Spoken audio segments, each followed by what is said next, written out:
Welcome back, everyone. So today I'm going to talk about our 8th lab, which is going to be the oxidation of benzoin to Benzil. So let's look back at our synthesis. So I'm going to be focusing on the second, row.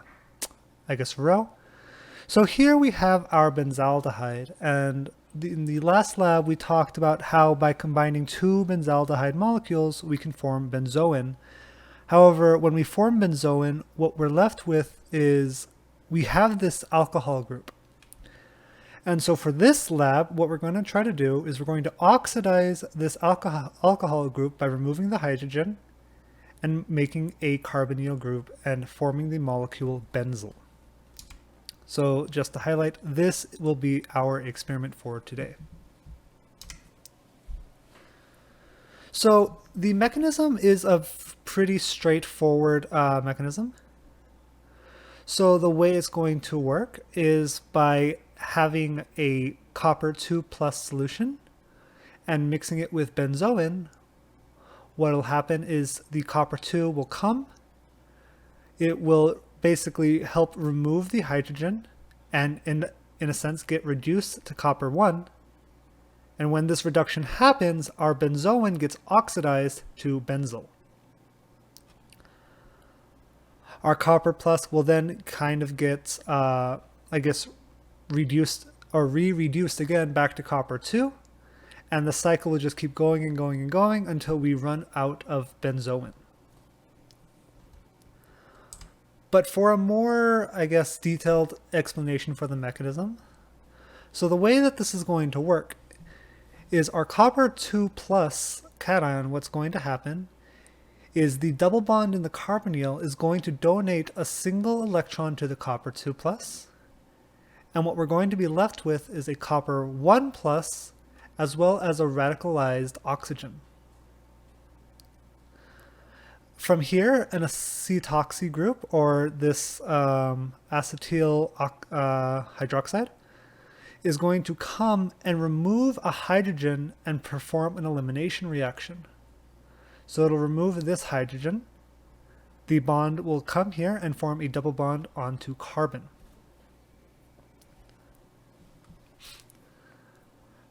From here, we can shift around the radical. So we can move the radical down to this carbon, and by doing so, we move the double bond to reform the carbonyl group.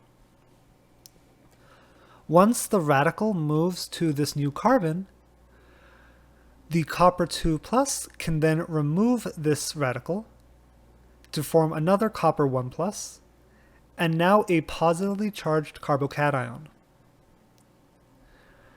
The acetoxy group can then come again, remove the other hydrogen that was part of the alcohol, and this alcohol will then basically push this bond down to form a new carbonyl group.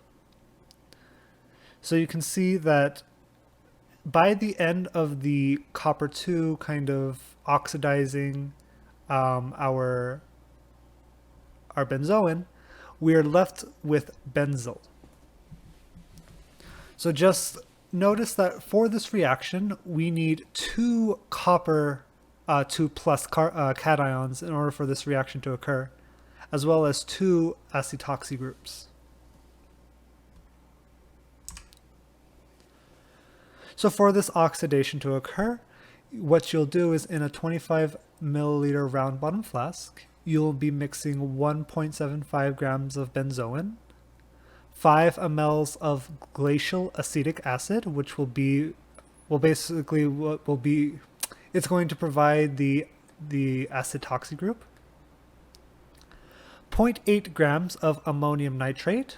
So this is to help remake the copper 2 plus cation. And then 1 ml of a 2% solution of cupric acetate. And this is where our copper is going to be coming from. Into this, we'll also be adding 2 boiling chips to help with the boiling of the reaction. So once all of these are mixed, we attach it to a reflex condenser and we just bring it to a gentle boil. So we'll boil this solution for about an hour and a half. And what we'll begin to notice is the color will begin to change from blue to light green. So if we look back to the simplified mechanism, the copper 2 plus cation is going to be blue. And when we reduce copper 2 plus to copper 1 plus, it gives off a yellow pigment. So when we see this color change from blue to green, this green is indicative of us having a constant cycle between the copper 2 plus and the copper 1 plus. Because remember, yellow and blue, when you mix those two together, we get the color green. After the reaction is done, we just cool the solution down to 50 to 60 degrees Celsius. And we'll pour it into 10 mLs of ice water, making sure to stir constantly. And pouring it into this ice water will begin to crystallize our product. We can then collect these crystals by vacuum filtration and wash them with water, and with that the experiment will be concluded. Just make sure that whenever you collect your product to dry them as much as possible on the filter paper so that we can get an accurate yield. So some extra details as well as some safety. For this experiment, we won't need any kind of gas trap, and we won't really need to recrystallize. The crystals that we obtain should be perfectly fine. In terms of safety, glacial acetic acid has known to cause significant chemical burns, but you won't notice them immediately because acetic acid is a pretty weak acid. So it'll leave like a small sting and it will irritate the skin, but either way we should still be careful with it. So you would always use gloves, and you don't want to kind of breathe it in. Ammonium nitrate is classified as a strong oxidizer, and it can even cause fire. So something to really remember is that ammonium nitrate, because it can cause these fires, it is also known to be potentially explosive. Since it has both a strong oxidizer and a strong reducer in one molecule. So the ammonium is the reducer, and the nitrate is the oxidizer. So heating ammonium nitrate can cause an explosion. So it's very important that you follow any directions or you know how to use the compound properly. Just make sure to avoid contact with it. Don't get it on your skin or breathe it in, and always use gloves. In terms of the benzoin and benzil that we are working with, whenever we're working with these chemicals, it's always a good idea to check the MSDS.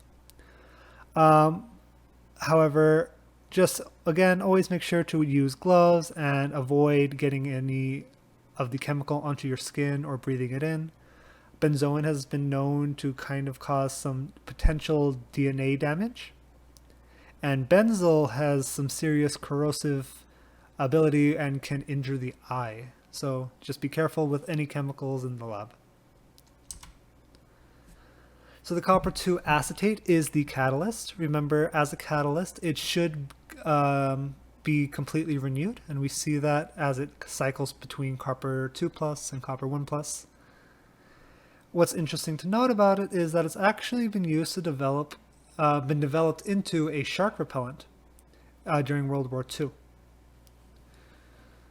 And so, like when the USS Indianapolis was torpedoed during the war, more than 600 of the survivors were killed by sharks because they went into the water without any kind of shark repellent. So using copper 2 acetate, along with some other ingredients, can help protect you from some sharks. So now, just to kind of talk about finding the theoretical yield as well as percent yield of Benzil. Let's say we're to start off with 2 grams of benzoin, and we were able to isolate 1.7 grams of Benzil. So first we would want to find the theoretical yield. To begin, we just really take the mass of our limiting reagent, which is the benzoin, the benzoin, and we convert it into moles by dividing it by 212.24. So 212.24 is the molecular weight of benzoin. For every mole of benzoin, we make 1 mole of Benzil. And so to convert Benzil to grams, we multiply it by its molecular weight, 210.23.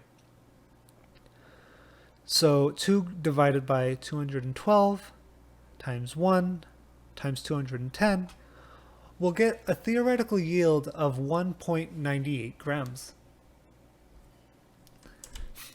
So now to find the percent yield, we just take what we were isolated, our 1.7 grams, and divide it by the 1.98 grams that we should have theoretically have, and then multiply it by 100 for our percentage, and we obtain 85%. We've obtained an 85% yield.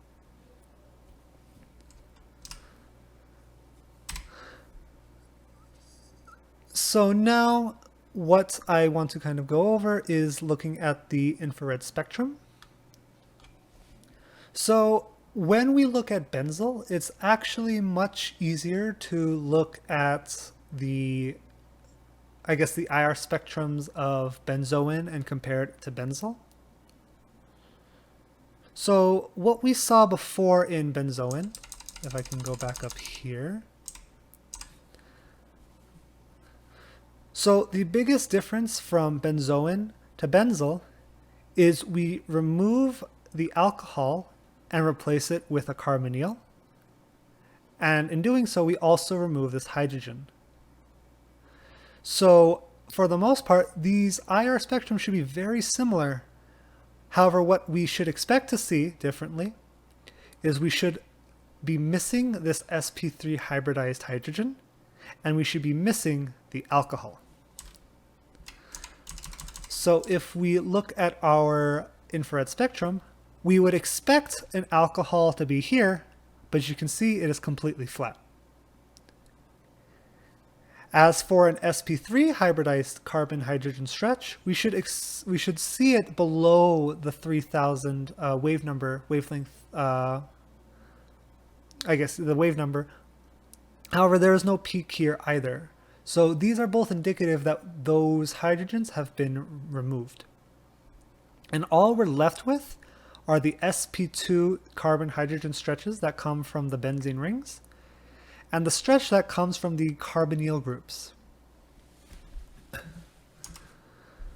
Moving to the NMR, the same thing applies. We removed the hydrogen and we removed the sp3 hybridized hydrogen we removed the sp3 hybridized hydrogen as well as the hydrogen from the alcohol. So that means 2 peaks should have completely disappeared from our NMR. So here is where we had our alcohol hydrogen, and here is where we had the peak for the sp3 hybridized hydrogen. So just by comparing this NMR and this IR to that of benzoins, we're able to kind of see how our transfer, or how the reaction occurred, and how we were able to isolate Benzil as our product.